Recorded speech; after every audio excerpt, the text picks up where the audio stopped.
tous, bienvenue dans cette deuxième journée des Assises régionales de la vie associative de Bretagne. C'est un événement qui est organisé par le Conseil régional de Bretagne et le mouvement associatif de Bretagne. Et vous êtes bien à la table ronde dédiée à l'engagement des jeunes de l'action à la prise de décision. C'est un atelier qui a été proposé par le RESAM et qui sera animé par Fanny Kérien-Allais.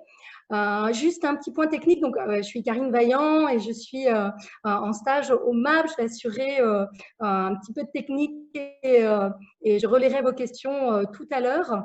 On voulait juste vous proposer en fait de fermer les micros pour libérer de la bande passante sur cette table ronde de nouveau, et on vous invite à poser dans un second temps vos questions via le chat qu'on relaiera avec Andrea Lauro.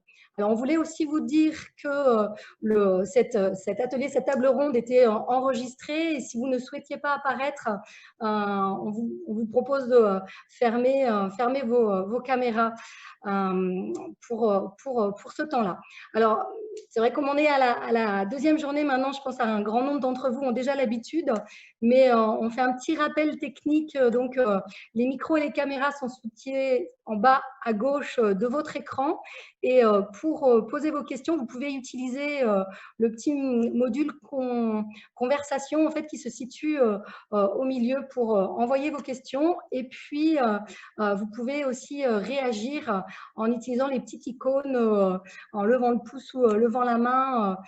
C'est un petit icône réaction en fait sur votre droite de l'écran. Alors, je vous souhaite une très belle table ronde et je passe la parole à Fanny qui va animer et vous présenter l'ensemble des intervenants. Fanny, à toi. Merci beaucoup, Karine.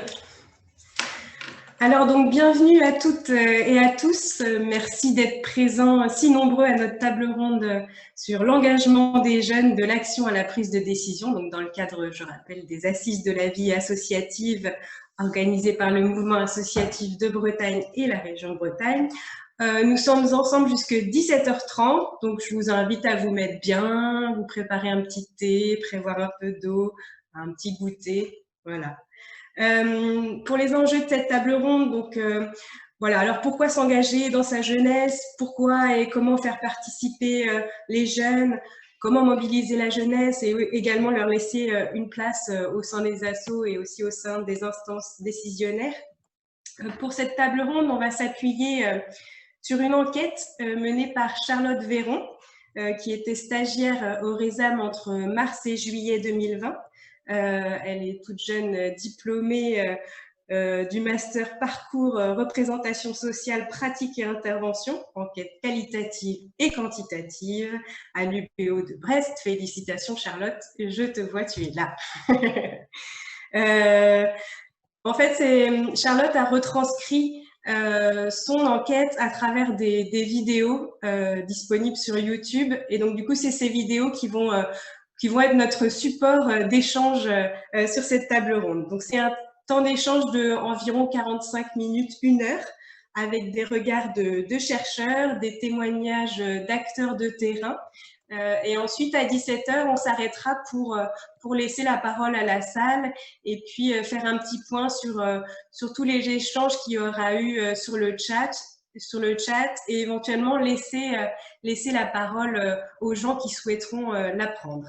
Donc, je ne me suis pas présentée, je suis Fanny Allais, donc je suis coordinatrice du RESAM, Réseau d'échange et de services aux associations du pays de Morlaix. Avec moi autour de la table, je vais vous inviter à vous présenter pour que les gens vous visualisent bien via vos écrans. Donc, Laurence Davoust-Lamour, si tu veux bien te présenter rapidement. Que je retrouve mon micro. Bonjour à toutes et tous. Donc, Laurence Davoust-Lamour, je suis sociologue et invitée sur cette table ronde pour partager à la fois mes travaux de recherche sur les questions d'engagement de jeunesse et puis à la fois un certain nombre d'enseignements qui nous viennent de la recherche Action Jeunes en France qui se termine aujourd'hui. Merci Laurence. Charlotte Véron, si tu veux prendre la parole. Oui, vous m'entendez? C'est bon. Bonjour à tous. Donc oui, moi c'est Charlotte, fraîchement diplômée. Et donc j'ai fait mon stage au RESAM là, de mars à juillet 2020 où j'ai pu réaliser cette étude sur l'engagement dont vous découvrirez plus tard les résultats. Merci à toi. Hervé Quintel? Ton micro, Hervé. Langage des signes. Donc, je suis complètement à fond sur les visioconférences. Il n'y a pas de problème, je maîtrise tout. Donc, je suis Hervé Quintel. Donc, je suis actuellement, j'occupe les fonctions de directeur d'un centre social à Lorient, dans un quartier de Lorient. Donc, je suis sur cette table ronde parce que depuis quand même de très nombreuses années, je travaille sur les questions de jeunesse dans mes différentes postes, mes différentes missions, et puis et en inscrivant ce travail-là dans le champ de l'éducation populaire, militant d'éducation populaire aussi. Voilà. Merci Hervé. Pascaline? Bonjour à tous, Pascaline Pivin, je suis éducatrice spécialisée au point accueil écoute jeunes du pays de Morlaix, donc professionnels de terrain effectivement qui avons expérimenté dans le cadre de la recherche Action Jeunes en Trans. Voilà, je vous en dirai peut-être un peu plus sur le PAEJ tout à l'heure. Oui, on y reviendra. Et donc Monsieur Pouliquin pour la région Bretagne. Oui, Pierre, donc je suis vice-président en charge des sports et de la jeunesse. Donc je suis jeune et je vous parlerai de la place des jeunes en fait dans l'élaboration des politiques publiques. Merci beaucoup. Avec moi également, présent à la technique, donc Andrea Lauro, qui est animateur centre de ressources Orezam, et Karine Vaillant, qui vous a accueilli tout à l'heure, stagiaire au mouvement associatif de Bretagne. Alors, il va falloir que vous alliez faire un petit tour sur le chat. Oui? Oh. Margot ne s'est pas présentée. Ah, Margot, excuse-moi. Margot, du Rezam aussi. Ah, il n'y a pas de mal. Excuse-moi. Oui, donc bonjour, Margot Pidenet-Fili. Donc je suis nouvellement membre du CA du Rezam et donc engagée depuis un petit peu moins d'un an sur le 2D, donc l'espace libre dédié aux jeunes à Morlaix. Voilà. Et animatrice de formation également. Voilà. Merci à toi. Alors, je vais vous inviter à aller dans le chat, chercher le lien pour la première vidéo. Voilà, ça apparaît tout de suite sur YouTube, la première vidéo de Charlotte. Je vous propose de la visionner sur vos navigateurs Internet. Ça dure à peu près 5 minutes de mémoire. Et ensuite, on se retrouve ici pour commencer les échanges. Bon visionnage à vous.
C'est bon, je crois que tout le monde a pu la voir. Il y a eu des petits soucis pour une certaine personne. Normalement, le lien était bon, mais je vous invite à l'enregistrer pour plus tard. Effectivement, il y a peut-être des difficultés entre la connexion Zoom et puis YouTube. Je vous laisserai la voir peut-être suite à la table ronde. Avant de laisser la parole à Charlotte pour la présentation de son enquête, je vais rappeler un petit peu ce que c'est que JET, donc Jeunes en Trans, puisque c'est une enquête qui a été réalisée dans le cadre de Jeunes en Trans, donc transversalité, transition, transformation. C'est un projet porté par l'EHESP, donc l'école de hautes études en santé publique de Rennes, pour répondre à un appel d'offres du programme d'investissement d'avenir sur la jeunesse. En fait, on part d'un constat d'échec sur les conditions des jeunes, et c'est donc cet appel à projet. L'objet de cet appel à projet, c'est comment on réfléchit à des projets innovants qui s'adressent aux jeunes et qui sont décloisonnés et évolutifs. Donc en Bretagne, c'était une recherche-action, donc qui associe à la fois des chercheurs et des acteurs de terrain pour porter des actions sur 3 territoires, donc Bretagne, Porte de la Loire, Lorient et Morlaix Communauté. L'idée globale de ce projet, c'était de dire que la seule réponse pertinente pour répondre était une réponse globale, c'est-à-dire qui inclut aussi bien le travail sur la santé, le logement, la mobilité, l'accès aux loisirs ou encore l'emploi, pour construire une politique intégrée de jeunesse non sectorielle. Voilà, globalement, pour présenter Jeunes en Trans, on y reviendra un peu plus avec Pascaline, notamment sur les actions de terrain. Maintenant, je vais laisser la parole à Charlotte. Charlotte, est-ce que tu peux présenter rapidement la démarche de ton enquête? Peut-être que tu as voulu un peu plus mettre en avant les points intéressants dans ta démarche d'analyse. Bonjour, alors déjà merci, je vois dans les commentaires des gens qui félicitent, alors merci. Eh bien rapidement, comment l'étude elle est née? Comme il est dit dans la vidéo, l'engagement c'est quelque chose dont on parle beaucoup, la preuve en est avec cette table ronde aujourd'hui. Et donc en psychologie sociale, on a cette manie de venir questionner tout ce qui peut sembler déjà acquis ou consensuel. C'est comme si on se disait qu'il y avait une anguille sous roche, ou en tous les cas, derrière un objet d'apparence très simple, toute une réalité beaucoup plus complexe. Et donc quand je suis arrivée au RESAM, donc dans le cadre de Jeunes en Trans, j'avais comme mission d'observer les différentes formes d'engagement des jeunes. Et bien ça m'a paru difficile d'aller saisir ces formes sans comprendre d'abord, ou sans tenter de comprendre ce que pouvait signifier et impliquer l'engagement aujourd'hui. Donc autrement dit, il s'agissait de saisir les représentations sociales de l'engagement. L'engagement, qu'est-ce que ça co? Eh bien, c'est la question à laquelle j'ai tenté de répondre. Donc l'étude elle a été menée de mars à juillet 2020, donc dans un contexte quand même bien précis, on était confinés, tout ça. Et elle a été réalisée auprès d'une population du coup âgée entre 18 et 30 ans, donc ça a été un choix, c'est une partie de la jeunesse, c'est pas toute la jeunesse non plus. Donc il y a eu une méthode quantitative avec un questionnaire qui a été publié en ligne sur le réseau social Facebook. Et donc ça a été diffusé de façon assez nationale.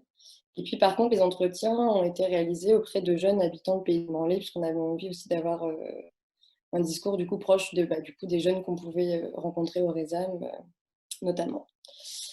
Donc ce qu'il m'importe de préciser surtout ici, c'est que l'objectif de l'étude, il n'est pas de tirer des conclusions sur ce qu'est ou ce que n'est pas l'engagement, mais au contraire, il s'agit d'apporter un éclairage sur ce que peut être l'engagement. Donc, ce qui est diffusé à travers les vidéos, c'est une réalité de l'engagement, mais ce n'est pas pour autant l'unique vérité.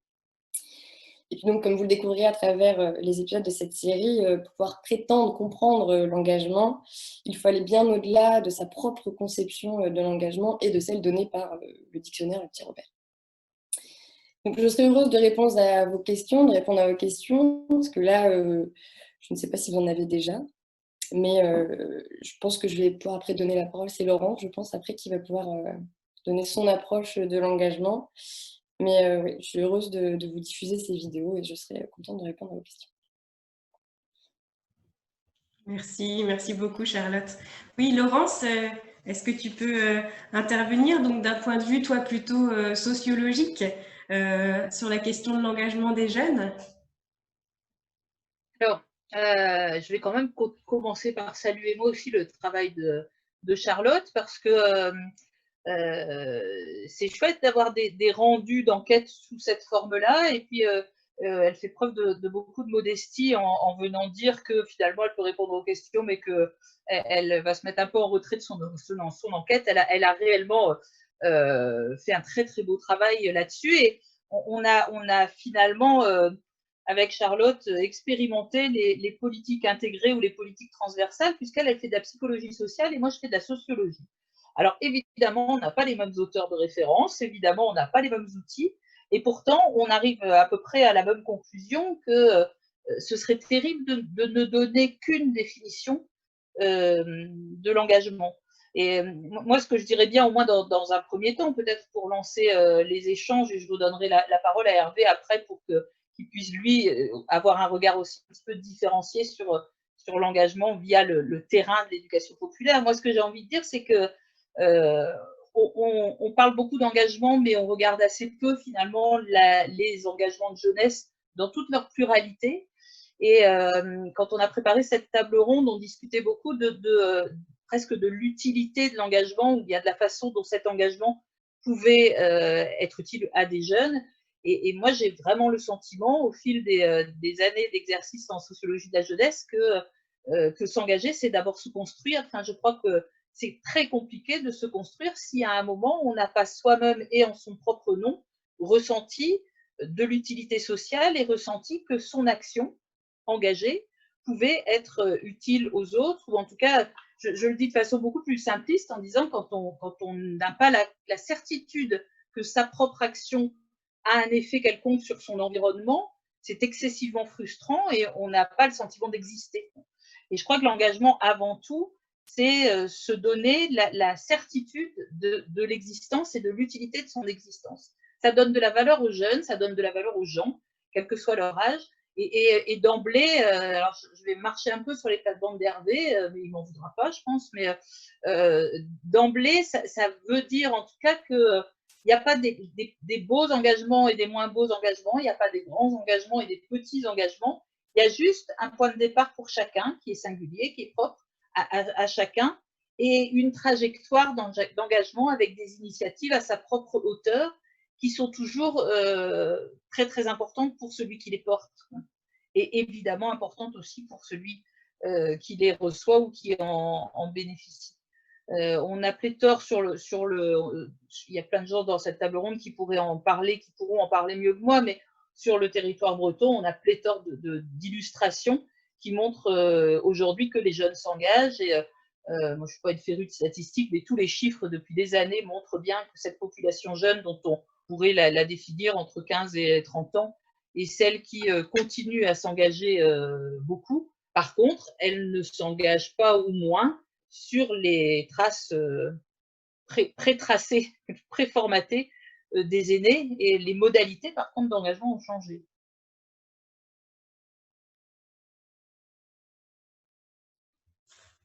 Hervé Quintel, du coup, dans la suite de Laurence. Ton micro, Hervé. Attends. Ouais, j'ai mis le micro, c'est bon. Je vais le laisser ouvert, mais ensuite, désolé. Non, tu n'as pas gambadé sur mes plates-bandes, mais je suis prêt à faire plate-bande commune avec toi quand tu veux. Donc, c'est impeccable là-dessus. Par rapport aux engagements, merci déjà Charlotte pour le boulot que tu as réalisé. C'est un vrai plaisir. Et moi, ça m'a ramené quand j'ai entendu parler de Jodelet, tout ça, ça m'a ramené sur les représentations sociales de sens commun qui aujourd'hui font souvent dire que les jeunes ne s'engagent plus dans la vie de la cité. Et à un moment donné, c'est bien au quotidien, c'est ce type de représentation de sens commun.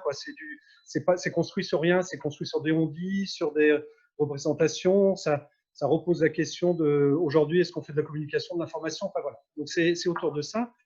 Et on se rend compte quand même qu'au quotidien, il y a des engagements permanents des jeunes dans la vie de la cité. Alors après, avec là, tu étais sur une enquête autour des 18-30 ans.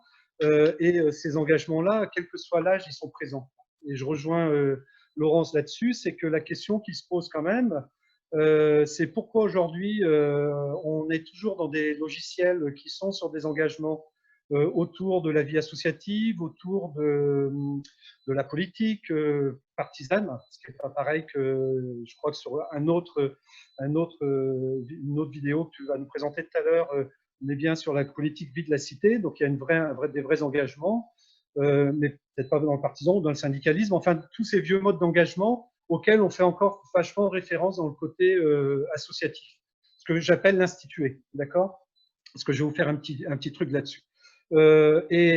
Comment aujourd'hui dans notre société on peut prendre en compte les modes d'engagement des jeunes, on peut les identifier, les reconnaître, parce que si on ne les reconnaît pas, quel que soit leur espace d'expression, si on ne les reconnaît pas, ça veut dire que tranquillement, on est en train de scléroser notre société. Et ça repose des vraies questions en termes de transformation sociale.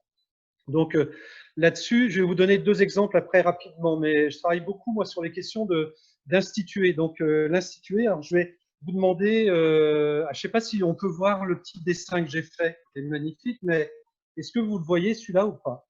En gros, vous vous imaginez un volcan. Un volcan, voilà. Un volcan avec dans le cratère du volcan la lave, comme dans un volcan, mais on va mettre les jeunesses. On en reparlera tout à l'heure, mais il y a des jeunesses et pas une jeunesse. Et ce bouillonnement très chaud, chaud bouillant, représente quand même des forces de transformation sociale, représente du potentiel, représente de la transformation en ébullition. Et sur les parois du volcan, il y a toutes ces éruptions qui ont pu avoir lieu au fil du temps. Et donc, cette croûte de lave représente plutôt les textes, les normes, les lois, ce qui est institué. Et ça veut dire qu'à un moment donné, si on ne laisse pas des éruptions se produire et une nouvelle lave recouvrir les anciennes couches, rentrer en confrontation, on est dans une société sclérosée. Je vous le fais comme ça avec mon volcan cette fois-ci. Des fois, je le fais autrement. C'est-à-dire que derrière, la question, c'est fondamentalement aujourd'hui comment on peut mettre en tension permanente ce qu'on appelle donc la jeunesse, les jeunesses, l'instituant, donc les forces de transformation et l'institué qui représente les vieux comme voilà, dans un centre social avec ses règles du jeu.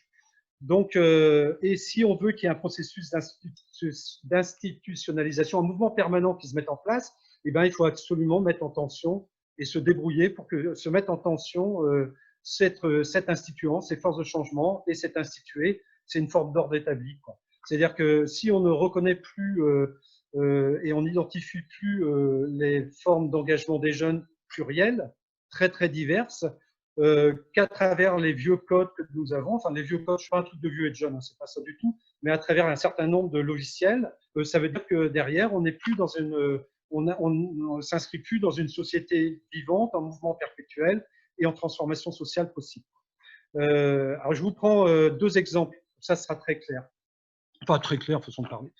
J'ai oublié de dire tout à l'heure que la Maison pour tous de Kervinalec, dans laquelle je travaille, et donc sur l'Orient, est inscrite dans le cadre de ce travail dans le champ des politiques intégrées, qui est illustré par cette recherche-action trans.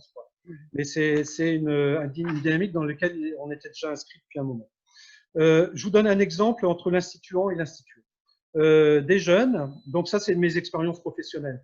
Un jour, une collectivité décide de mettre en place un terrain synthétique de foot. D'accord?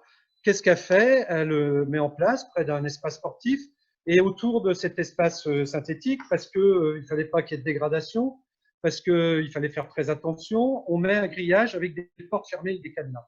Voilà. Au bout d'un certain temps de fonctionnement, on se rend compte que le cadenas il saute régulièrement, que le terrain est utilisé très régulièrement, mais il n'y a pas de dégradation.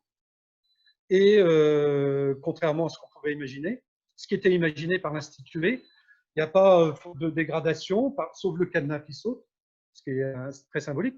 Et puis, par contre, il y a une vie sociale terrible sur ce terrain-là, avec des jeunes qui s'organisent et qui font des tournois de foot, qui font plein d'animations, d'activités sportives. La collectivité dit, mais c'est pas normal quand même, ce sont des pratiques déviantes.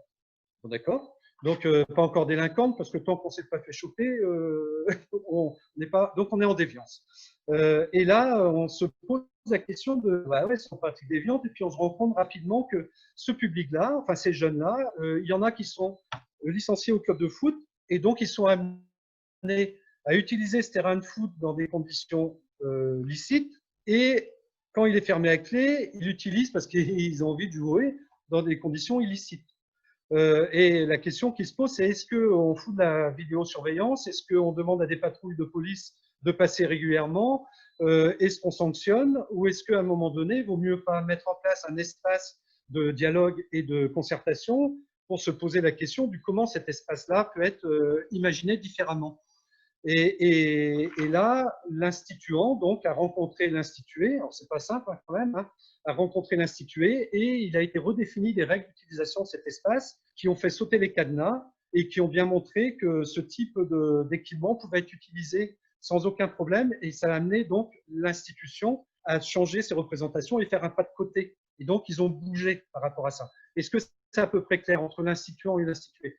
C'est-à-dire que la façon d'utiliser de façon illicite le terrain est un engagement de jeunes et aussi une expression de la jeunesse qui s'engage et qui met en place, donc c'est pas le côté illicite hein, que je prône là-dessus, mais ça permet de reposer, de réinterroger l'instituant sur sa conception et sa prise en compte de la jeunesse sur un territoire, des jeunesses sur un territoire. L'autre exemple que j'ai par rapport à l'instituant et l'institué, c'est dans nos fameux conseils d'administration de structures sur lesquelles j'ai les missions de direction. À un moment donné, ah ouais, purée, les jeunes, ouais, je vais le faire propre, ils nous embêtent un peu parce que là, on sait quand même ce qui est bon pour tout le monde là, mais on est sur un CA qui a à peu près 60 ans de moyenne d'âge. En gros, c'est ça. C'est souvent le genre de choses. Et ce serait vachement bien que les jeunes viennent. La question qui se pose à ce moment-là, et on l'a travaillé pas mal, et la recherche-action sur les politiques intégrées de jeunesse nous ont permis de le travailler. On a retravaillé là-dessus sur de quelle façon, à un moment donné, des jeunes, avec leur force novatrice, leur force de changement, peuvent intégrer un conseil d'administration qui, de fait, va être obligé de transformer ses pratiques pour les accueillir et de prendre en compte ce qui anime aujourd'hui la jeunesse sur un territoire. Donc, ce qui anime, entre autres, ce qu'on travaille, c'est les questions de rapport les rapports de genre sur un territoire. C'est comment, à un moment donné, quelle place et les questions de discrimination ou de rapport de domination sur l'espace public au niveau de la jeunesse. C'est ce genre de choses. C'est-à-dire qu'à un moment donné, les adultes s'engagent avec les jeunes pour transformer des situations problèmes sur un territoire. Et ne sont pas là que pour accueillir les jeunes en leur disant bah, c'est super, dans un conseil d'administration, on a 3 jeunes qui ont entre 18 et 25 ans, par exemple, et c'est impeccable, vous avez vu, on est capable aujourd'hui d'associer la jeunesse dans des instances de gouvernance. C'est-à-dire qu'ils sont obligés aussi de travailler leur comment on appelle ça, ils sont obligés de travailler leur posture. La dernière chose par rapport à ça, c'est que dans nos organisations territoriales, pour prendre en compte la jeunesse aussi, ça ce sont les politiques intégrées de jeunesse. Et moi, j'ai un copain qui disait, je vais vous le lire, qui était adjoint à une époque dans une ville à côté de Lorient, il disait un individu ne se coupe pas en morceaux, il est unique dans sa complexité. C'est-à-dire qu'à un moment donné, si ensemble, sur un territoire, on n'est pas en capacité de croiser nos représentations et nos pratiques sur les questions de jeunesse, on ne bougera pas et on ne pourra pas prendre en compte les engagements des jeunes. C'est-à-dire qu'il y a des jeunes, si à un moment donné, au sein d'un collège, il ne peut pas avoir, parce qu'un gamin est désigné selon les critères d'éducation nationale comme décrocheur, si à un moment donné, des organisations dans lesquelles je bosse ne sont pas en capacité de ramener ce que fait le collège, ce que fait le gamin dans le vie de la cité, le jeune dans la vie de la cité, et ben peut-être que s'il n'est pas capable de ça, de fait, il restera décrocheur, il n'y a pas de problème. Mais comment, la question de l'utilité sociale dont tu parlais tout à l'heure, Laurence, comment aujourd'hui, si on n'est plus en capacité de prendre en compte les engagements des jeunes, comment ils peuvent se construire identitairement, quoi. On a besoin d'accréditation sociale pour se construire. Voilà, c'était ça sur les... Je ne sais pas si j'ai été clair, et ça a été le plus bref possible. C'est pas très bref. Merci beaucoup Hervé. Merci Hervé pour ton intervention. Rapidement, du côté du RESAM, mais tu as pas mal défriché un peu ce que je voulais dire. On a cette même problématique sur le territoire de Morlaix au sein des assos, où les assos nous disent bon, on aimerait bien mobiliser des jeunes au sein de nos associations, dans notre CA, et qui ne comprennent pas pourquoi est-ce que ça fonctionne pas. Alors, on a eu la chance, dans le cadre de Jeunes en Trans, d'avoir l'opportunité d'expérimenter en fait des différents dispositifs et différents parcours qu'on a créés ensemble au sein de ce qu'on a appelé la colloque, qui est un peu le rassemblement des structures qui ont proposé des outils et des actions pour favoriser la politique jeunesse intégrée. Voilà, il y a notamment Pascaline à travers le PAEJ, tu reviendras dessus tout à l'heure. Voilà, la MJC, la mission locale, les centres sociaux, les techniciens aussi et les élus des collectivités. Ça nous paraissait très important puisque on s'engage dans un collectif, autant qu'il y ait le plus de monde possible autour de la table. Alors rapidement, sur certains dispositifs, on a pu expérimenter un parcours d'engagement citoyen au sein de la colloque, donc qui est en fait l'équivalent du BAFA citoyen. Ça existe peut-être sur d'autres territoires, mais en échange du paiement du BAFA pour des jeunes et du coup d'une formation au métier de l'animation, les jeunes s'engagent dans des associations. Ponctuellement, sur le long terme, c'est pas une obligation, mais en tout cas, il y a cette offre et il y a cet accompagnement.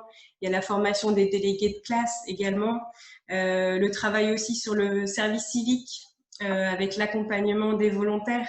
Alors, c'est vrai que on le voit aussi, il y a différents besoins d'accompagnement à l'engagement, différents besoins d'accompagnement dans le cadre de ces parcours, et donc du coup, il faut toujours adapter ses outils, adapter son accompagnement aussi aux différents profils de jeunes. Donc c'est à la fois un accompagnement qui se veut collectif, puisque on essaie de miser sur des groupes, hein, sur l'accompagnement de jeunes en groupe, donc soit groupe de volontaires, groupe de délégués, groupe de futurs animateurs, et puis à la fois aussi un accompagnement qui est individuel puisque adapté à chacun. On a eu la chance également dans le cadre de Jeunes en Trans de pouvoir créer un espace libre donc qui s'appelle le 2D, un espace libre qui est porté par et pour les jeunes qui offre un accompagnement puisqu'il y a des structures qui tiennent des permanences, mais aussi pour permettre aux jeunes, un peu en dehors des structures déjà instituées, d'expérimenter, de monter leurs propres initiatives, leurs propres actions, leur gouvernance également, sans qu'il y ait l'aval du politique ou l'aval d'une quelconque institution. Pascaline, tu es comme nous locataire du 2D, tu es maître d'ouvrage Jeunes en Trans. Est-ce que toi, tu peux nous apporter ton regard, concrètement, quelles évolutions notables et auprès des jeunes et dans ta posture, toi, professionnelle, suite à cette expérimentation? Oui, donc alors rapidement, le point accueil écoute jeunes constitue quand même, c'est donc un lieu d'accueil pour les jeunes entre 12 et 25 ans qui souhaitent venir échanger sur leurs problématiques, leurs difficultés. Donc ça peut être source de représentation de la part des jeunes quand même. C'est pas évident pour un jeune de venir discuter de ses difficultés. Voilà, on a aussi un peu les étiquettes. Moi, je suis éducatrice spécialisée de formation. J'ai un collègue qui est psychologue. Donc voilà. Donc effectivement, on a beaucoup travaillé sur le changement de posture. Au-delà de notre mission d'écoute individuelle, on mène des actions collectives diverses et variées de prévention ou de formation des délégués, comme tu as pu en parler. Je voulais, tu m'as fait une belle transition, Laurence, quand tu définissais un peu l'engagement avec la notion de l'utilité de son existence pour les jeunes. Du coup, voilà, moi, ça me fait écho avec le développement du pouvoir d'agir, qui pour moi est un peu le préalable aussi pour que les jeunes puissent par la suite se sentir utile et vouloir s'engager. Donc c'est vrai qu'on travaille avec un public plutôt scolaire, plutôt jeune. Donc je voulais vous parler de quelques expérimentations, notamment la pratique de l'aller vert que j'ai développée le vendredi soir en allant à la rencontre des jeunes sur les espaces qu'ils investissent en fait, et non pas forcément dans les espaces jeunes ou autres, c'est-à-dire sur les terrains de foot, à la plage, là où ils sont, là où ils passent leur soirée, avec les consommations diverses et variées qu'il peuvent y avoir, bien que ce soit aussi beaucoup de représentation, parce que c'est pas forcément toujours le cas. Et du coup, ça a vraiment permis donc j'étais vraiment dans des échanges informels. J'y allais vraiment avec un positionnement professionnel horizontal où c'est pas toujours simple parce que du coup on n'est pas dans notre structure avec voilà, on peut être assez déséquilibré du coup puisque on est sur le territoire des jeunes et du coup c'est un peu de l'inversion de pouvoir entre guillemets, mais qui est super chouette. Moi j'adore travailler comme ça. Et puis on se positionne pas en tant que sachant, mais on est vraiment dans l'écoute et je pense au plus près du coup des pratiques des jeunes. Et c'est très enrichissant pour nous, pour notre pratique aussi. Ça nous permet de nous réadapter tout le temps. Ça a donné lieu du coup à la personnification de la structure et des structures, parce que bien évidemment on parlait du fait de travailler en partenariat et de tous se connaître pour pas saucissonner les jeunes, bien évidemment. Donc ça a permis tout ça. Et ce qu'on peut déjà nous observer au niveau du PAEJ, c'est qu'on a une hausse des sollicitations du service pour les entretiens par les jeunes eux-mêmes et non plus par les infirmières scolaires ou par les animateurs scolaires les animateurs jeunesse pardon qui orientaient auparavant. Moi, j'ai de plus en plus de jeunes en entretien qui viennent parce que c'est un pote qui m'a parlé de Pascaline, voilà, j'ai parlé à un pote d'un problème et du coup on m'a dit de venir te voir parce que du coup on te connaît, chose qui se faisait rarement avant. Cette posture-là, elle permet aussi, je pense à ce qu'on a expérimenté là au niveau de l'Aller Vert à Plouganou, d'avoir accompagné des jeunes en fait sur la création d'un festival de musique. Donc là, on y est dans l'engagement. Ils avaient cette envie-là. Du coup, avec l'animateur, on a pu échanger avec eux. Et c'est eux qui ont mené vraiment le projet. On a juste été là pour guider à certains moments, pour les aider, leur donner les informations dont ils avaient besoin. Il s'avère que ce festival va être reconduit chaque année parce que ça a été un franc succès. Voilà. Tu parlais également de la formation des délégués. Donc, alors oui, en termes de pratique, ça a fait bouger les lignes parce que on a fait le choix en fait d'aller rencontrer les délégués en amont de nos interventions pour vraiment aller recueillir leurs besoins, et partir de leurs besoins et construire le contenu des formations vraiment à partir de ces besoins qui sont identifiés. Alors, ça demande un peu plus de temps, effectivement, parce que c'est aller rencontrer tout le monde, recueillir les besoins, faire des regroupements, analyser, etc.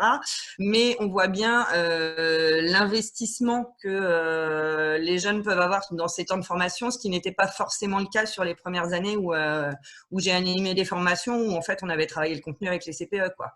En fonction des attentes de l'éducation nationale. Et donc là, on est parti sur d'autres choses qui étaient nettement plus enrichissantes, aussi bien pour les jeunes que pour nous. Et voilà, pour conclure, je ne vais pas faire trop long, ce type de posture a permis aussi qu'on ait des jeunes qui viennent nous solliciter d'eux-mêmes pour mettre en place en fait dans les établissements scolaires auprès de lycéens des temps d'échange collectif sur le temps du midi. Suite à des interventions ou des échanges qu'on avait pu avoir avec eux. Donc là, on voit bien que les jeunes sont capables de s'engager aussi, de prendre sur leur temps de pause du midi, parce que finalement, ils ont envie de ces temps d'échange-là, parce qu'ils y voient un intérêt, quoi. Et je pense que c'est parce qu'on a su faire évoluer les postures et qu'on n'est plus dans une position de sachant et quelque chose de très descendant que toutes ces sollicitations ont pu avoir lieu. Merci. Voilà, j'en dis pas plus parce que je vois que le temps file. Oui, le temps passe. Malheureusement, 1h30, c'est beaucoup trop court. Il y a une petite vidéo sur YouTube sur la formation des délégués, justement, si vous voulez aller regarder, vous tapez formation des délégués Morlaix et vous trouverez 2 vidéos, une qui a été faite cette année et une l'année auparavant, qui pourront vous donner un peu une vision de ce qui a pu être fait. Voilà. Merci Pascaline. Pierre Pouliquin, rapidement, sur la place de la jeunesse au sein des politiques publiques. Oui, merci. Je vais essayer d'être rapide parce que déjà, avec tout ce qui vient d'être dit, il y aurait sujet, ça va débattre tout l'après-midi. Et c'est toujours aussi passionnant d'avoir des personnes qui non seulement témoignent avec une volonté forte de faire évoluer les choses. Moi, juste, Charlotte, félicitations. Par contre, je me pose toujours la question de savoir pourquoi on est obligé d'imager de façon humoristique les choses pour faire passer des messages. On l'avait fait à Saint-Brieuc, ça passe beaucoup mieux, mais il faudrait qu'on arrive à ce que derrière l'humour devienne un peu plus sérieux et que certains prennent un peu plus conscience des enjeux par rapport à ce que vous avez fait. En tout cas, c'est très bien et si ça peut faire passer mieux les messages, c'est tant mieux. Moi, juste deux, trois mots en fait. La place des jeunes dans les politiques publiques, je pense que c'est avant tout une volonté politique. Si nous n'avons pas la volonté, c'est pas la peine. On arrivera à faire comme ce qui se passe énormément dans les communes. Hein, j'ai rien contre ça, mais de devoir avoir une caution jeune. Voilà, je mets un jeune dans une liste électorale. Moi, ça m'est arrivé. Hein, donc je peux en témoigner. Mettre un jeune dans une liste électorale, mettre un conseil municipal des jeunes, comme ça, on aura fait participer les jeunes. Mais la réflexion, d'ailleurs, elle est la même pour les jeunes que pour les autres catégories. Hein. On va toujours essayer de chercher des catégories sociales pour faire en sorte d'avoir une représentation sociale. Pas spécialement dans les faits, mais dans le moment où on discute. Donc, avant tout, c'est une volonté politique qui est importante. Et puis, c'est de se dire…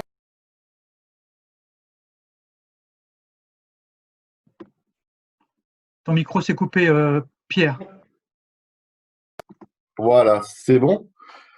Et donc juste, nous, depuis 2010, en fait, on voit un jeune comme l'énergie renouvelable en fait de la Bretagne. C'est vraiment les jeunes qui sont là aujourd'hui, qui seront les acteurs de demain, mais qui doivent être aussi les acteurs d'aujourd'hui.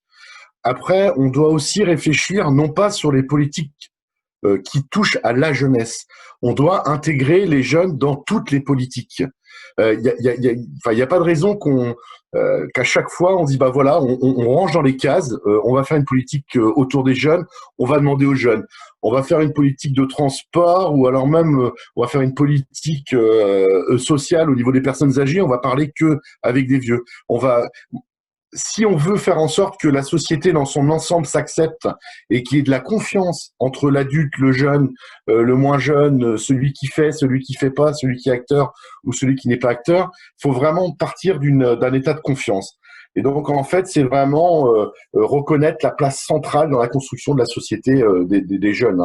Je pourrais m'étendre beaucoup plus. On a mis en place, suite à Jeunes en Trans et le travail qui s'est fait sur les territoires, et sur les territoires précis, avec notamment l'engagement des jeunes qui étaient présents, sinon c'était pas possible de faire. On a mis en place le dialogue structuré, mais je pense qu'on trouvera un autre moyen pour revenir plus précisément sur ce dossier-là, mais toujours dans l'état d'esprit de faire avec et pour les jeunes. C'est-à-dire que pour moi, on doit avoir l'écoute. L'écoute apportera la participation. On doit avoir l'élaboration, mais on doit aussi avoir le jeune dans l'évaluation de ce qu'on met en place. Et ça, c'est toujours l'évaluation, on n'y est jamais en fait. Pourquoi ? Parce que on va mettre en place une politique qui va être sur 4-5 ans et on va pas penser au bout de 5 ans à essayer de se dire peut-être avec les mêmes acteurs, quels sont leurs regards aujourd'hui, est-ce que ça a évolué dans nos pratiques ou pas. Et après, j'en finirai parce que Laurence a dit quelque chose de très juste. Et ce qu'on vit aujourd'hui, je pense, doit nous demander de vraiment le mettre en avant, c'est se construire. Pour moi, déjà, se construire, c'est déjà une forme d'engagement. Moi, je suis complètement d'accord. Et aujourd'hui, se construire, c'est construire ce qu'on veut faire aujourd'hui, mais ce qu'on veut voir demain.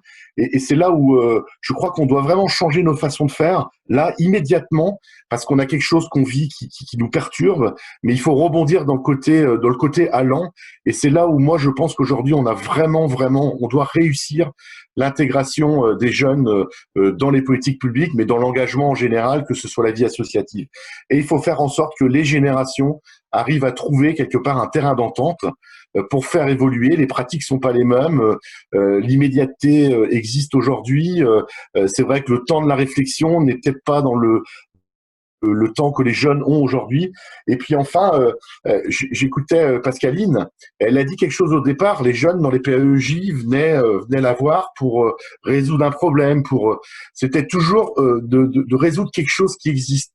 Il faut qu'on arrive à trouver aujourd'hui des lieux d'écoute où les jeunes peuvent aussi présenter leurs projets, présenter leurs envies, pas spécialement sur le côté, je dirais, correctif de quelque chose, mais vraiment sur le côté de l'engagement et de pouvoir mettre en place un peu d'innovation dans les politiques. En tout cas, à la région, on essaye de le faire. C'est pas évident, moi je le fais, mais des fois, de mes collègues, je pousse pour qu'ils fassent un peu de la même chose et puis que les réflexions soient globales avec l'ensemble des citoyens et l'ensemble de ce qui fait le vivre ensemble de notre société. Merci beaucoup Pierre Pouliquen pour cette intervention. Rapidement, ça va être un petit peu juste, mais pour qu'on ait le temps d'échanger après, je vous invite à aller vers le chat et il va y avoir un lien pour la deuxième vidéo. C'est pas la deuxième vidéo de la série, puisque c'est une série de 7 épisodes, c'est la 6e vidéo de cette série, mais qui parle des objets de l'engagement. Andrea, s'il te plaît. Merci beaucoup.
Normalement, je crois que la vidéo est terminée.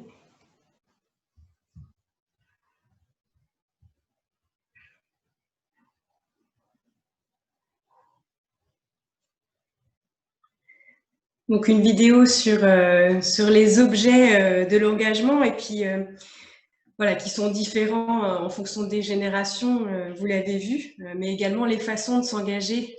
Peut-être aussi pour ça qu'on ne se comprend pas entre vieux et jeunes. Je vais passer maintenant la parole à Margot Philly. Margot, est-ce que tu te retrouves un peu dans tous ces échanges, dans ces vidéos également que tu as pu visionner? Bah, complètement, complètement. Je me les retrouve tellement que je ne vois pas grand-chose à ajouter, en fait. Donc oui, je m'y retrouve aussi parce que bah, justement, je fais aussi partie des personnes interrogées. Donc, il y a certaines de mes paroles que je retrouve.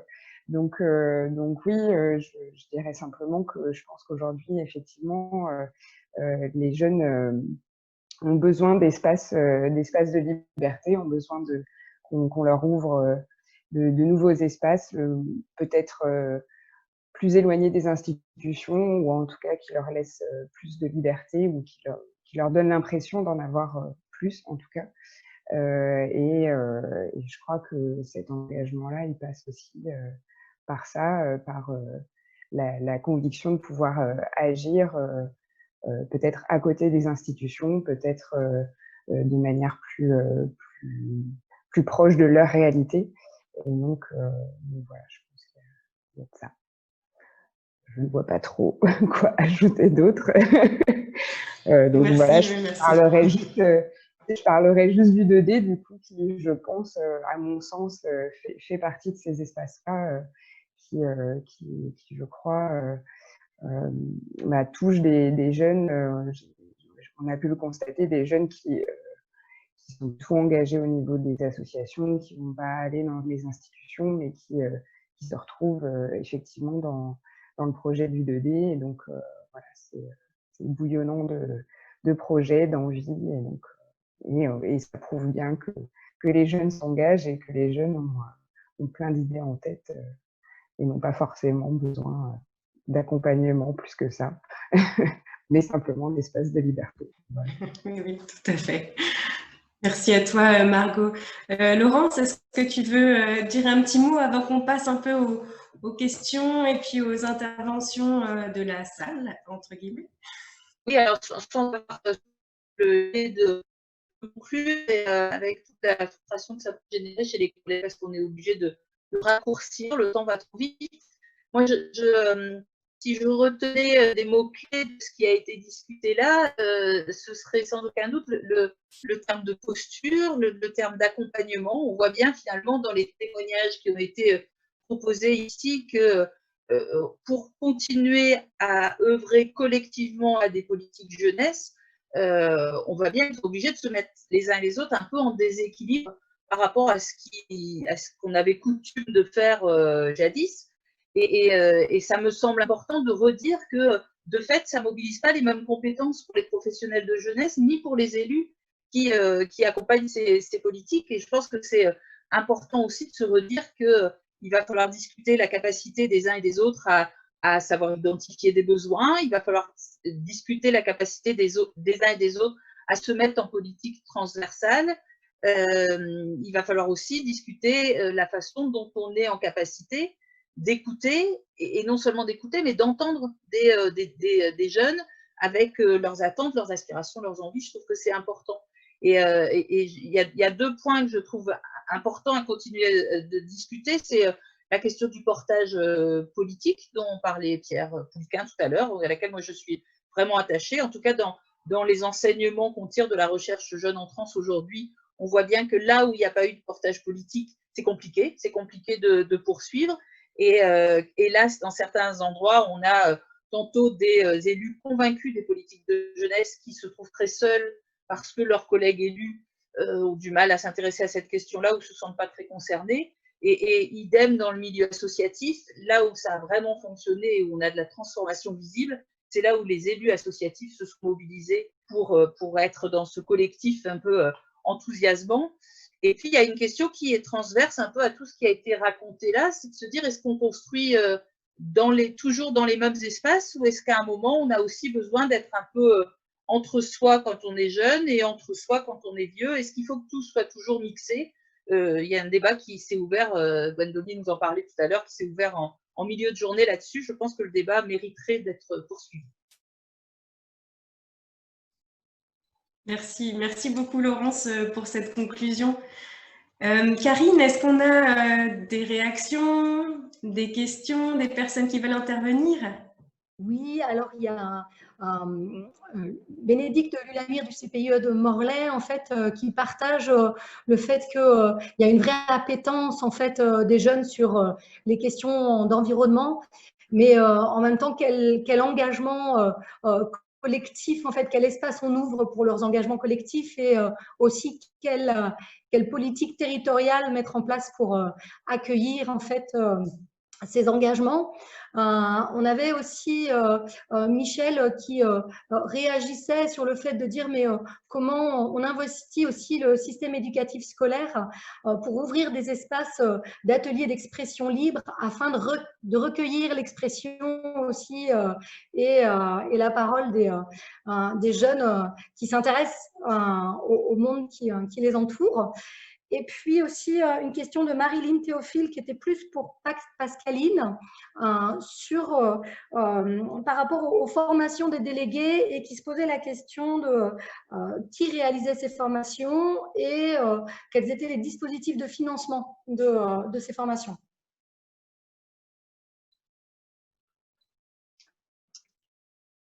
Pascaline, est-ce que du coup, tu réponds ou... Alors, je suis désolée, Zoom s'est coupé, je vous ai rejoint, j'avais plus le son. Donc, du coup, je suis juste arrivée pour la question qui apparemment m'était adressée. Voilà, je n'ai pas entendu le reste avant, désolée. Alors, les formations, en fait, elles sont réalisées par nous-mêmes. C'est-à-dire le point accueil écoute jeune, en partenariat avec l'animatrice du point information jeunesse de la MJC, les animateurs jeunesse des différentes communes dans lesquelles se situent les collèges. On a sollicité aussi le centre social de Morlaix pour nous prêter des locaux, puisqu'en fait on a fait le choix de réunir les délégués. On a travaillé avec 6 collèges du territoire, et donc on a réuni les délégués. Bon, on a fait 2 fois 3 collèges, pardon, parce que sinon c'était pas gérable en termes de nombre, mais afin qu'ils puissent aussi favoriser l'éducation par les pairs, et qu'ils puissent aussi échanger un peu sur leurs pratiques les uns et les autres au sein des établissements. Donc voilà, donc en fait les formations, elles sont réalisées par les professionnels de terrain, et tout l'intérêt, je pense, est aussi là parce que déjà nous on se connaît très très bien maintenant entre professionnels, et donc les liens se créent assez facilement.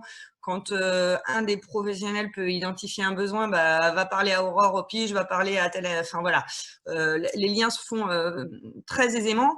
Et j'ai plus le fil de ce que je voulais dire, pardon. Et oui, le deuxième objectif était quand même de personnifier les structures, et de manière à ce que les jeunes puissent revenir vers nous par la suite, quoi. Donc je trouve que ça a plus de sens que d'avoir un intervenant ponctuel qu'on va solliciter pour cette intervention-là, et que les jeunes ne reverront plus par la suite, quoi. Là, sur la dernière formation des délégués, on a fait des World Café avec des situations que nous avaient donné les jeunes comme étant voilà, source de questionnement pour eux, et dont une situation de harcèlement. Qu'est-ce qu'on fait quand on voit qu'un jeune est harcelé et qu'on est délégué, et on aimerait bien intervenir. Et du coup, il y a des jeunes qui ont dit moi, j'appellerai Pascaline au PAEJ, quoi. Et du coup, là, on se dit, bon, c'est gagné. Les temps du vendredi soir à être présent sur l'espace public, etc., on quand même semé des petites graines, puisque le lien est fait, quoi. Donc, en fait, le fait qu'ils nous voient, je pense, dans différentes postures, dans différentes manières de travailler, etc., le lien de confiance se crée, et c'est comme ça que les choses peuvent se faire après. Je ne sais pas si ça répond bien à la question. Et en termes de financement, du coup, c'était sur notre temps de travail. Alors après, effectivement, comme je le disais tout à l'heure, c'est un peu plus de temps de travail que de faire des formations clés en main. Mais on a eu cette liberté-là de par l'expérimentation Jeunes en Trans qui nous laissait justement expérimenter et c'était plutôt confortable d'avoir entre guillemets le droit à l'erreur aussi. Quand on expérimente, on voit ce que ça produit, soit on poursuit parce que ça produit du positif, soit bah non, là en fait on était encore avec nos représentations de professionnels, on n'est pas allé du bon côté et du coup on arrête parce que c'est pas ça qu'il faut aux jeunes, quoi. Et ça c'est un confort qu'on a assez rarement en fait dans les institutions jusqu'à présent, quoi. Et je pense que c'est quelque chose qu'on va revendiquer là après la fin de Jeunes en Trans, c'est toujours le droit à cette expérimentation et qui est nécessaire puisque de toute façon les jeunesses changent et ce qui a fonctionné au début de Jeunes en Trans n'est peut-être même plus valable à l'heure actuelle avec tout ce qu'il y a eu avec le confinement, etc. On est déjà là sur d'autres changements de posture. J'ai vu vite fait une question passer tout à l'heure dans le chat avant ma déconnexion parce que j'y ai plus accès là, sur comment toucher les jeunes un peu qu'on ne voit jamais, etc. Et ben là, il a fallu qu'on se mette aux réseaux sociaux, il a fallu qu'on se mette à Internet, etc. Et du coup, ça va peut-être justement… nous, on est dans cette expérimentation-là au niveau de l'association et Dieu sait que c'est pas simple de faire changer les postures des psychologues sur de l'écoute dématérialisée. C'est pas confortable pour eux, mais on est dans cette posture-là. Moi, j'ai WhatsApp, Messenger et Insta sur mon téléphone et puis du coup, je crée le lien avec les jeunes comme ça et ceux qui sont pas dans une possibilité de pousser la porte du PAEJ parce que ça engage trop et ne serait-ce que la voix, le téléphone engage trop, et ben on passe par le chat et par Messenger ou WhatsApp, les outils qu'ils utilisent en fait pour commencer à créer le lien avec eux, quoi. Et du coup, l'engagement se fait progressivement et on va à leur rythme et selon leurs besoins. Voilà, je laisse la place pour les autres questions. Je veux bien dire un mot sur la deuxième question. Je crois que sur la première que Bénédicte posait autour des engagements par rapport à l'environnement, ce serait intéressant que des élus locaux ou associatifs se positionnent là-dessus. Moi, sur la deuxième question, celle qui touchait aux espaces d'expression, aux espaces de liberté et d'expression libre des jeunes, je n'ai pas la réponse, mais j'ai simplement envie d'insister sur la pertinence de cette remarque en disant que dans les espaces scolaires aujourd'hui, si on ne comprend pas urgemment le besoin pour des jeunes de mettre en mots leurs ressentis, leurs émotions, leurs craintes, leurs peurs, mais aussi leurs envies, on passera à côté de quelque chose parce que c'est la première marche, effectivement, c'est que cette nécessité d'exprimer les choses et de savoir qu'elles vont rebondir quelque part. Et je pense que c'est vrai dans les espaces d'éducation populaire dont on a déjà parlé, mais qu'au sein même des établissements scolaires, ce besoin-là, il est criant d'actualité. Il le sera, Pascaline insiste là-dessus, moi je suis bien d'accord avec ça, il le sera peut-être encore plus au sortir de cette crise qui n'est pas que sanitaire, mais qui est éminemment culturelle, sociale, économique, etc. etc. Et je crois qu'on a vraiment besoin de se rapprocher, de mailler les territoires de façon beaucoup plus forte pour que partout, on crée des espaces où les jeunes peuvent trouver la liberté de s'exprimer sur ce qu'ils ont envie de dire et pas forcément sur ce qu'on attend d'eux. Et de s'autoriser à le dire, Laurence, parce qu'on est quand même dans une culture aussi où c'est compliqué pour les jeunes d'exprimer leurs émotions, d'exprimer leurs ressentis. Et du coup, je pense que il y a aussi tout ça à déconstruire quand même en premier lieu. Enfin, je le vois bien là. C'est pas évident. Nous, on crée des espaces de parole collectifs avec les jeunes, et en fait, on voit bien qui sont complètement avec les croyances limitantes en fait de tout ce qu'on a pu leur inculquer, que ce soit au niveau familial, au niveau de l'école, etc. Et du coup, je pense que c'est la priorité déjà avant de pouvoir les toucher. Et ça fait peut-être le lien avec la question de tout à l'heure de comment on fait pour toucher les jeunes qu'on ne voit jamais. C'est peut-être déjà de commencer à apprendre aux jeunes qu'on peut s'autoriser à dire ce qu'on pense, à communiquer sur nos émotions, même si c'est pas toujours en accord avec ce que les adultes ont envie d'entendre à certains moments, quoi. Ouais. Et ça, je pense que ça peut passer que par nous. Juste, moi, je pense que ça peut passer par nous. C'est aussi une réinterrogation. C'est-à-dire qu'il ne faut pas oublier quand même de se dire qu'on est dans un contexte, on est dans un bain idéologique, dans une culture, quand il faut aussi regarder dans quel environnement on est, ce qui s'est joué dans les 40 dernières années, et d'être ensemble un peu critique sur ce qui se joue pour réouvrir des possibles aux jeunesses. C'est-à-dire que à un moment donné, je trouve qu'on est dans un monde où rationalisation, c'est-à-dire a vachement porté sur la rationalité. La rationalité, c'est de voir le monde et de se dire qu'on a notre vision par rapport, donc l'opposer avec les jeunes, ça. Se dire qu'il y a une vision du monde, il a une vision du monde et qu'il y en a plusieurs qui construisent un réel, en fait. La rationalisation, c'est de dire qu'on a raison, quoi. On a la vision que j'ai, c'est la bonne et la seule. Et recréer des espaces où on peut débattre de ces questions-là, je pense que c'est vachement intéressant parce qu'on est arrivé dans une société d'experts aujourd'hui. Et le problème des experts, c'est qu'ils ignorent, il y a quelque chose qu'ils ont oublié, c'est qu'ils n'ont aucune conscience de ce qu'ils ignorent, les experts. C'est ça. C'est-à-dire qu'il faut bien se reposer ces questions-là et recréer ces espaces où il y a de nouveau du rêve et de l'utopie qui se met en œuvre. C'est-à-dire qu'aujourd'hui, la rationalisation fait qu'on est en train de dynamiter les rêves de la jeunesse, quoi. Et les jeunesses, ce que je voulais dire aussi, c'est que sur les questions de jeunesse, c'est bien reprendre aussi, il y a des jeunesses sur des territoires, c'est-à-dire qu'il faut remettre la question de l'origine sociale des jeunes, l'origine ethnique, l'origine culturelle. Et ça, c'est hyper important de l'avoir en tête, c'est-à-dire qu'il n'y a pas qu'une jeunesse, et en fonction, et les engagements sont aussi liés à ça, et se dire qu'il y a une pluralité de jeunesse aussi sur nos territoires, mais que ces jeunesses-là sont les citoyens de demain, quoi. Et qu'évidemment, ils doivent respecter, ça rejoint la rationalisation, hein. Être citoyen, c'est respecter le droit, mais c'est être capable de contribuer aussi à la construction de ce droit-là. Ça, on l'oublie régulièrement. Donc, dans un établissement scolaire, c'est comment on peut travailler ou dans une structure, dans n'importe quelle structure. On ne travaille pas que sur trouver un boulot absolument, c'est-à-dire être employable, mais c'est imaginer d'autres choses par rapport à ça et mettre en place un certain nombre de compétences et qui ouvrent sur le monde, quoi. C'est recréer des espaces où on peut reconstruire le monde de demain. Remettons de l'utopie. Pardon. Excusez-moi, Monsieur Pouliquin, vous vouliez réagir aussi? Ouais.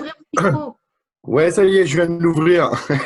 Non, mais c'était passionnant ce que disait Michel. En fait, Pascaline a dit quelque chose aussi d'important tout à l'heure, c'est accepter l'échec. Je crois que c'est important. L'échec construit aussi. L'échec ne met pas dans un trou obligatoirement. Ça permet de rebondir aussi pour mieux sauter derrière. Et nous, on a mis en place ce qu'on appelle l'initiative jeune, là, où ils vont faire du crowdfunding, ils vont chercher des partenariats et on vient leur donner de l'argent pour finir leur projet. Là-dessus, on accompagne l'échec, en fait. On ne se soucie pas de savoir si leur projet va réussir. On espère que leur projet réussisse. Mais en fait, quelque part, qu'ils réussissent ou qu'il y ait un échec, le tout, c'est de pouvoir accompagner, de faire en sorte que l'envie soit aussi accompagnée et respectée, que l'idée doit être respectée. Après, sur ce que tu Hervé, pardon, sur ce que tu disais, moi je pense qu'en effet, aujourd'hui, il y a des cadres, il y a trop de cadres, il y a trop d'experts. Regardez les chaînes d'information. Là, aujourd'hui, le conseil scientifique, demain, ils seront 500 et 500 à vouloir parler. Donc, on aura 500 choses différentes qu'il faudra qu'on applique derrière. Enfin, je vais pas faire le débat là, mais on peut avoir de l'expertise, mais de l'expertise si elle est partagée et si justement on est à l'écoute. Et aujourd'hui, ça fait pas. On parlait tout à l'heure de désobéissance et autres. C'est pas nouveau. Moi, j'ai 45 ans. À 15 ans, 16 ans, j'avais envie un peu de désobéissance. J'avais envie. Aujourd'hui, on crée tellement de cadres autour que quand il faut sauter par-dessus tous les cadres pour pouvoir avoir un peu d'autonomie, on se fait mal parce que c'est de plus en plus on se calfeutre. Donc on fait non plus des politiques pour agir ou pour partager, mais on fait des politiques pour compenser quelque chose qui va être mal à un moment. Alors qu'on le voit pas dans l'inverse. Donc, je sais pas si je me fais comprendre, mais il faut être un peu plus dans l'initiative que d'imposer les choses, en fait, tout simplement. Merci. Il y a aussi Michel qui rebondit aussi de nouveau sur le fait qu'il peut y avoir de l'isolement en fait qui est ressenti sur les territoires des personnes qui accompagnent au quotidien les jeunes et qui proposent d'ouvrir des espaces. Alors là, ils proposent une plateforme numérique de dimension régionale, mais l'idée c'est surtout de pouvoir échanger. Je pense que l'intervention de Pascaline aussi l'interpelle et ce qui se fait aussi au niveau du RESAM et du 2D fait c'est qu'il y a cette envie peut-être d'aller croiser des expériences, de pouvoir aussi peut-être faire de l'analyse de pratique à une autre échelle territoriale pour sortir de l'isolement qui peut être ressenti parfois par les acteurs de terrain.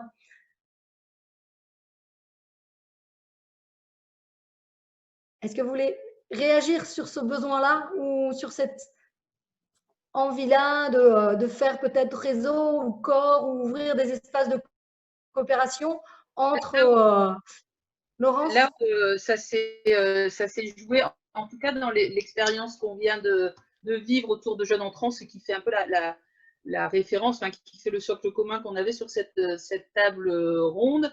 Ces espaces de coopération, pour moi, ont été véritablement un levier de transformation et un levier qui a permis à des jeunes d'identifier quels étaient les interlocuteurs. Pascaline en a parlé pas mal, Hervé aussi, cette espèce d'interconnaissance qui peut passer à certains moments pour du temps perdu ne l'est certainement pas. Alors, je parle bien là des coordinations locales partagées. Toi, Karine, tu interpelles sur des coordinations qui seraient données à un autre niveau, à une autre échelle régionale, du coup. Mais ça remet en place, pour moi, la nécessité impérieuse de l'analyse des pratiques professionnelles qui fait que ce n'est pas systématiquement des apports de connaissances qu'on vient chercher pour se former, mais qu'on a absolument besoin aussi de venir voir et interroger ce que les actions produisent, quoi. Pierre parlait tout à l'heure de l'évaluation, on est en plein dans la question, là, on est en plein dans la définition même de l'évaluation qui est absolument nécessaire sur toutes ces échelles-là. L'expérimentation, la recherche-action jeune entrant, c'est une politique intégrée à réinterroger pas mal, beaucoup de fait, ce que dit Laurence, les postures. Ça doit aussi réinterroger, je pense, le cadre de formation des professionnels. C'est-à-dire que là, on sent que par rapport à, donc je ne sais pas si c'est en lien avec ce que tu dis, mais par rapport à ce qui s'est joué là, ce qui se joue aujourd'hui sur les territoires, il y a besoin aussi de réinterroger les cadres de formation initiale. C'est très, très clair.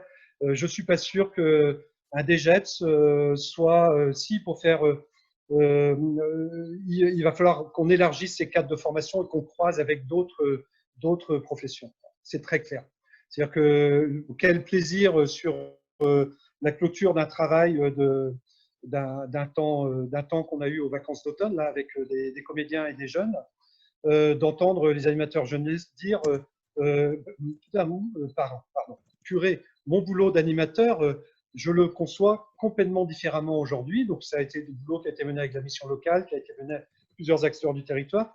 Et mon travail, c'est aussi un boulot de facilitateur. C'est-à-dire que je dois m'ouvrir sur d'autres professions parce qu'un jeune, dans un centre social, ce n'est pas qu'un jeune sur un espace jeunesse.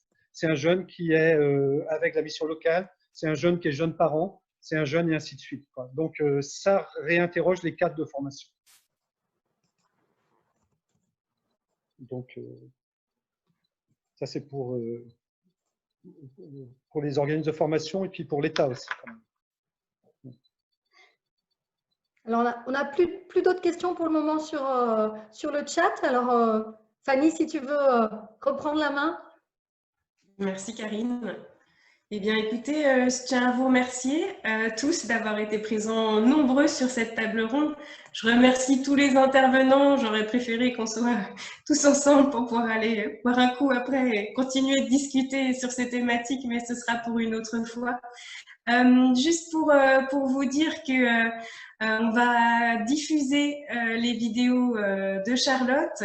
Alors, c'est un épisode chaque vendredi. Le premier a été diffusé vendredi dernier. Donc, vous aurez un épisode chaque vendredi sur la chaîne YouTube du Rézam jusqu'au 18 décembre, puisqu'il y a 7 épisodes. Voilà. Eh bien, écoutez, il y aura un peu, je pense, l'enregistrement de cette table ronde sera disponible, si je ne me trompe pas. Ou en tout cas, il y en aura une petite synthèse qui sera sur le wiki des assises. Donc, il ne faudra pas hésiter à aller le chercher. Bien, et bien s'il n'y a pas d'autres interventions, je vous remercie et puis je vous souhaite une très bonne fin de journée et puis une bonne suite aux assises si vous êtes inscrits sur d'autres ateliers. Oui, il y a d'autres ateliers qui vont se dérouler demain, donc on aura peut-être l'occasion de retrouver certains d'entre vous. Merci beaucoup. Et tout à l'heure à 18h avec la crise, nouveau moteur dans l'engagement, le dernier atelier de la journée. toujours sur le thème de l'engagement. Merci. Merci Yannick. Merci. Au revoir.